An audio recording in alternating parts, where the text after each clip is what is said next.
Voici les annonces pour cette semaine. Aujourd'hui, 4e dimanche de Carême, dimanche de l'Étaré. C'est le dimanche où la liturgie nous appelle à la joie avec les ornements roses, les fleurs, l'orgue qui peut de nouveau se faire entendre pendant ce temps de Carême. Demain lundi de la 4e semaine de Carême, messe à 7h, mardi de Carême, messe à 7h, mercredi Saint-François de Paule, messe à 11h15, jeudi de Carême également, messe à 7h, vendredi Saint-Isidore de Séville, messe à 18h, puisque c'est le premier vendredi du mois, suivi de l'adoration. Samedi Saint-Vincent férié, premier samedi du mois, messe à 8h. Et dimanche prochain, dimanche de la Passion, messe aux horaires habituels. Le dimanche 12 avril, il y aura le chemin de croix à Pontchâteau. Pour ce chemin de croix, il y aura également Monsieur l'abbé Roger. C'est d'ailleurs lui qui dirigera les stations du chemin de croix, mais nous serons tous les prêtres normalement présents, enfin Monsieur l'abbé Dutertre et moi-même. Donc nous vous invitons à tous nous retrouver là-bas pour le chemin de croix à Pontchâteau le 12 avril. Vous trouverez également à la sortie une lettre de notre institut, la première, c'est-à-dire Monseigneur Sandborn a une lettre, ce qu'on appelle la lettre aux amis et bienfaiteurs du séminaire, et là c'est la première lettre de notre institut, l'Institut catholique romain. Donc elle a été traduite en français, ce n'est rien d'autre simplement qu'une simple présentation de nos différents lieux de messe à travers le monde. Cela vous permettra de mieux connaître notre apostolat. N'hésitez pas donc à la prendre et puis à en partager avec des connaissances.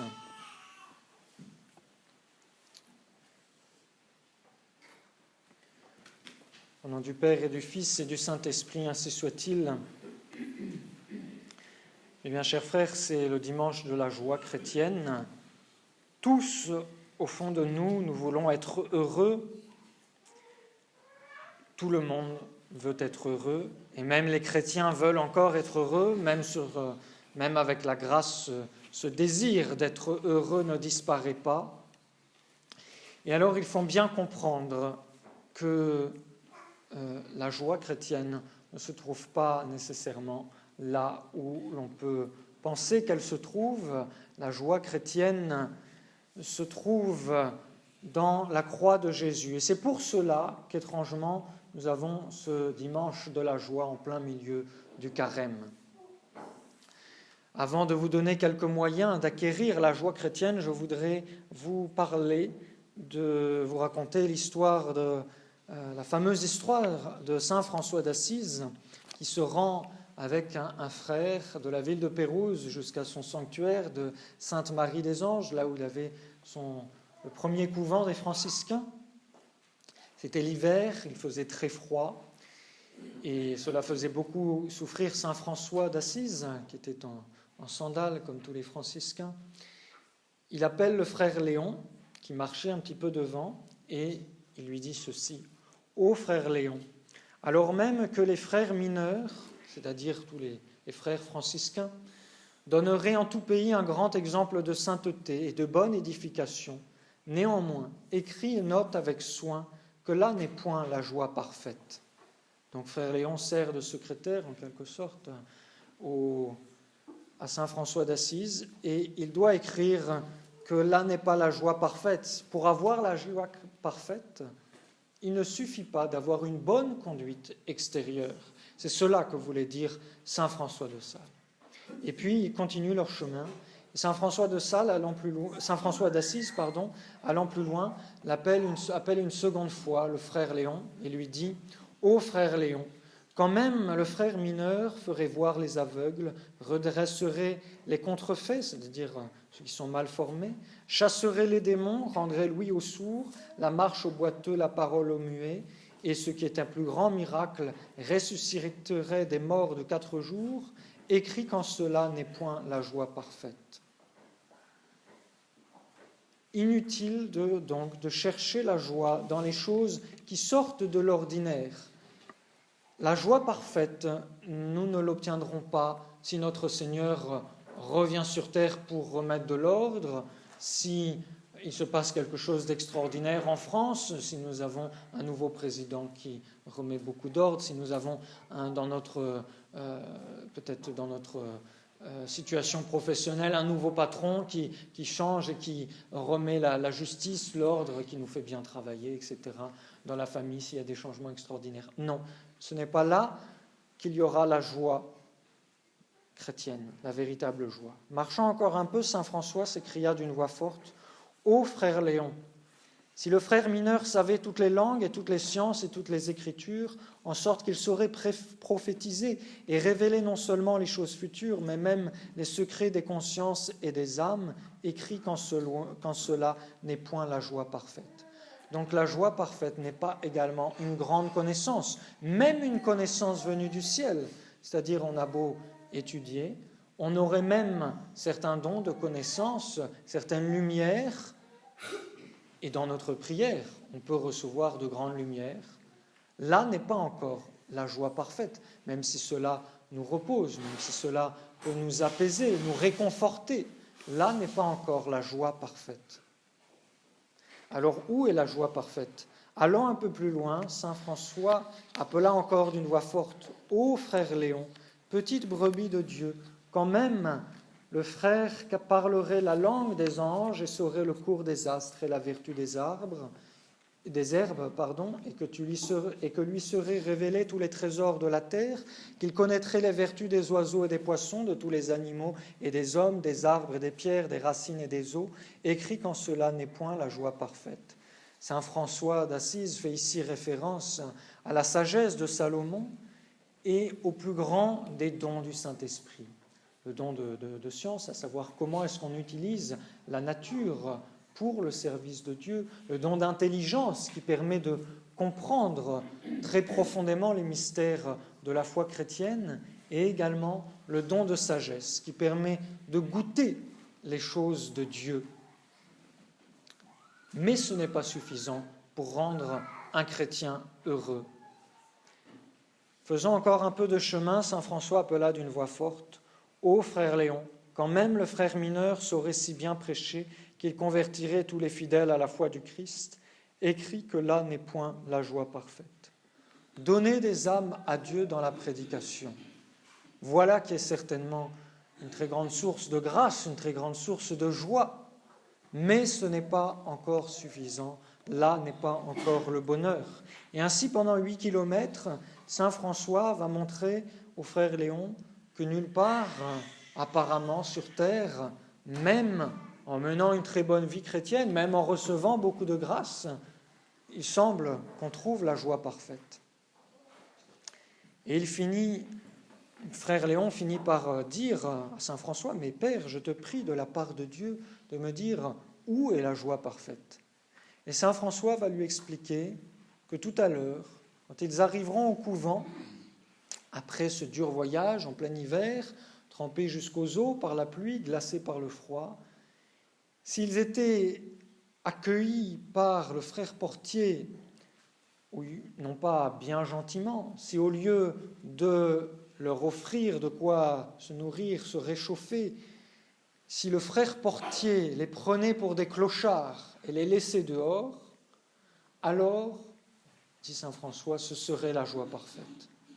Et la joie serait encore plus parfaite si, quand ils insisteront pour entrer dans le couvent, pour se faire reconnaître, c'est moi le frère François, votre fondateur, c'est moi le frère Léon, le compagnon du frère François, si à ce moment-là, le frère portier les prenait pour des voleurs et leur donnait des coups de bâton, si tout cela nous le supportons patiemment avec allégresse, en pensant aux souffrances du Christ, alors nous serons dans la joie parfaite, dit saint François d'Assise.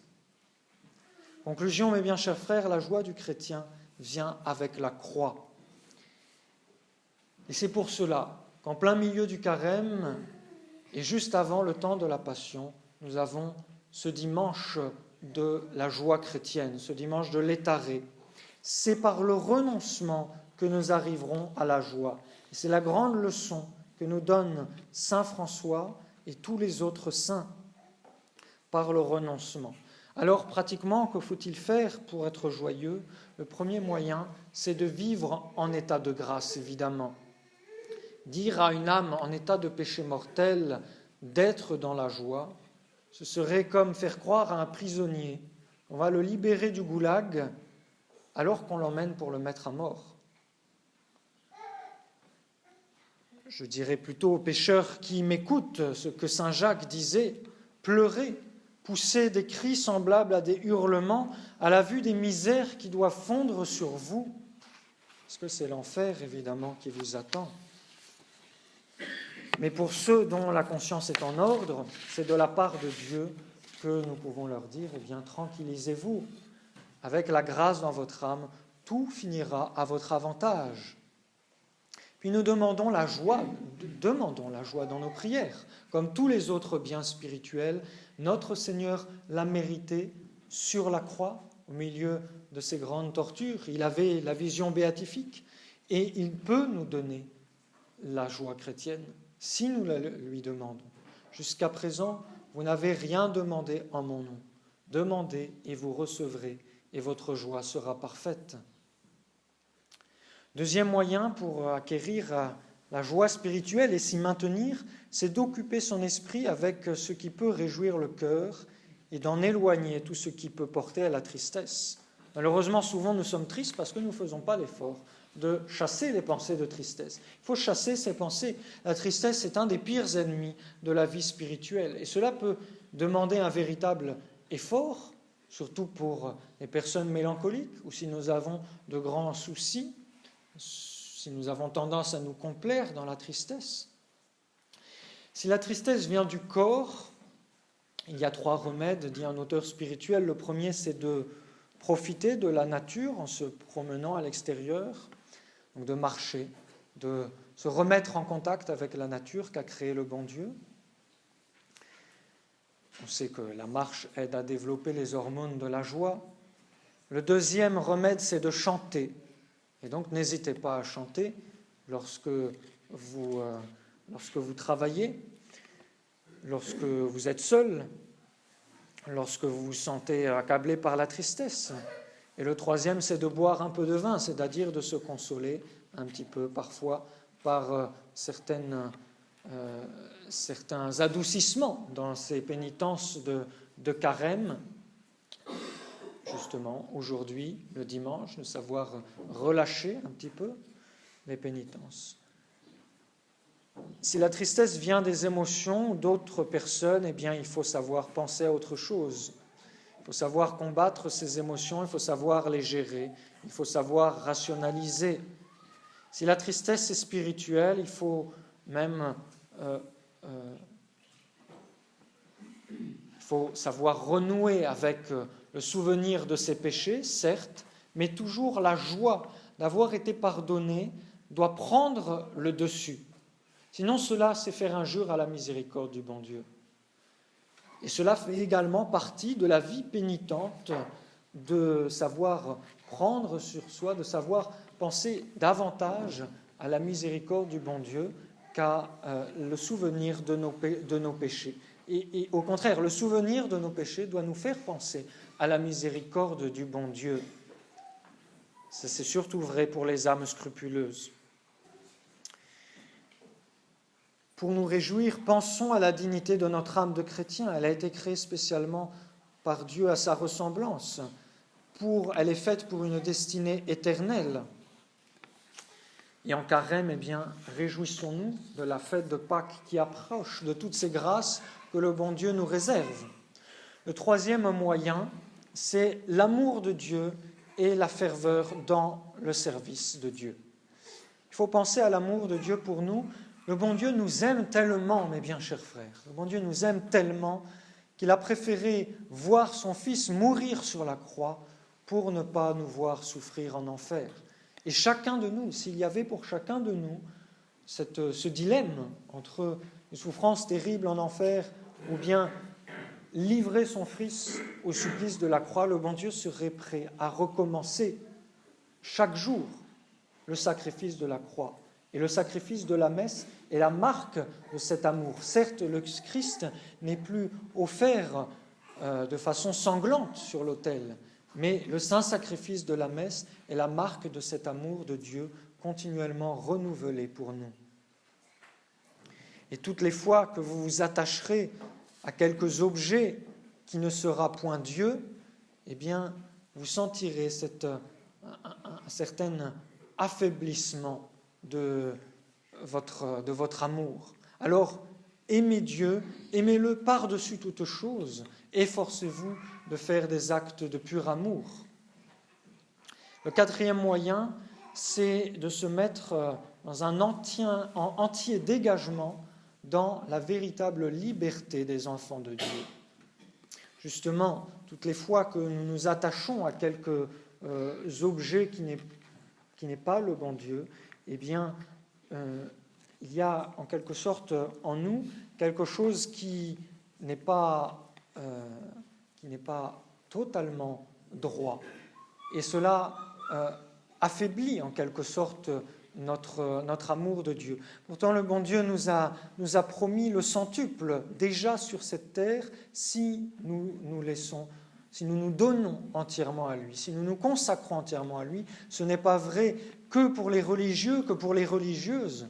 Il faut nous donner entièrement au bon Dieu, ne pas chercher ses consolations dans les choses de la terre, dans nos repas, même dans nos joies familiales, je dirais. Il faut savoir profiter de ces joies, même simples et légitimes, pour aimer davantage le bon Dieu.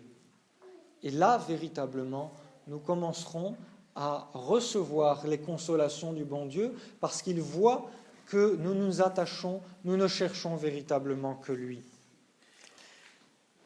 Le cinquième moyen, c'est de ne pas prendre trop sur soi. Cela peut paraître bizarre de dire cela, mais cela concerne surtout ceux qui sont fervents dans le service de Dieu, ceux qui sont généreux dans l'action. On parle des bonnes choses ici, mais il faut une certaine mesure même dans le bien. Si vous voulez trop en faire, que ce soit pour vous, pour votre famille, dans votre travail, pour vous-même, dans votre vie spirituelle, pour un ami, alors vous tomberez dans le volontarisme, dans l'activisme et dans une espèce d'inquiétude constante pour que tout réussisse parfaitement. Et ce qui finit par engendrer un certain dégoût. C'est une forme d'orgueil qui empêche la joie de l'âme.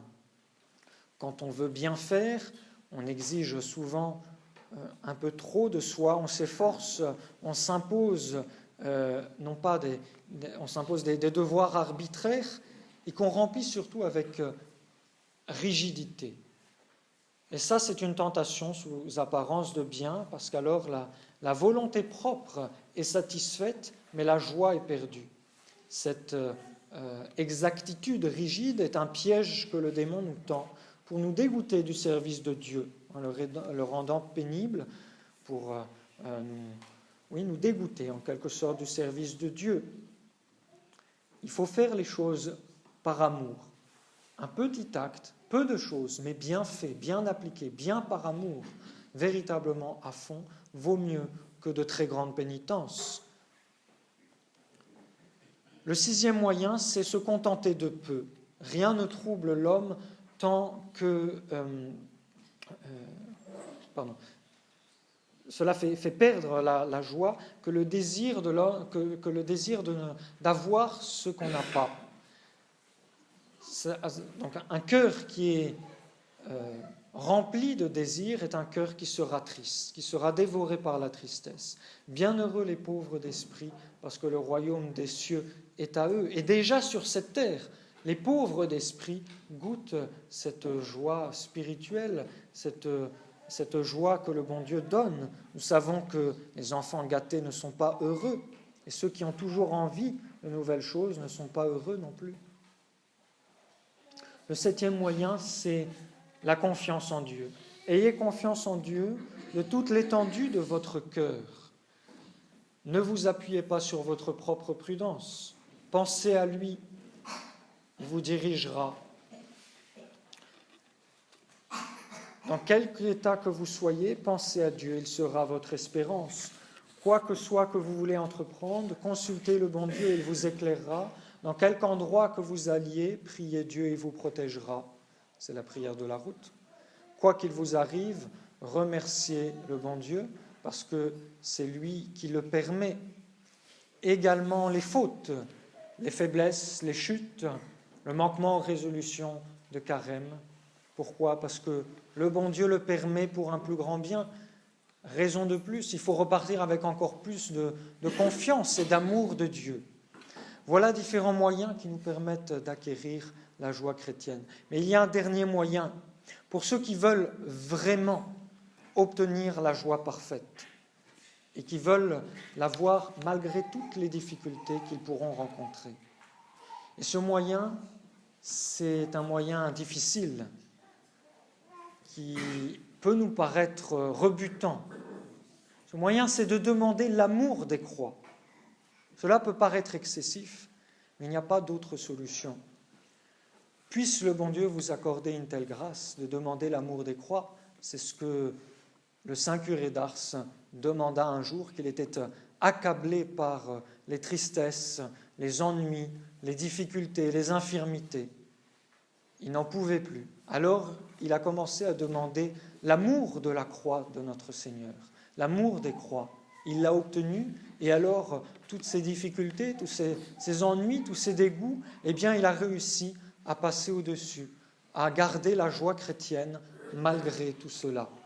Et cela est une grande grâce. C'est un des plus grands dons, une des plus belles choses que nous pouvons demander. Eh bien, demandez-le, ayez le courage de le demander au cours de la Sainte Messe.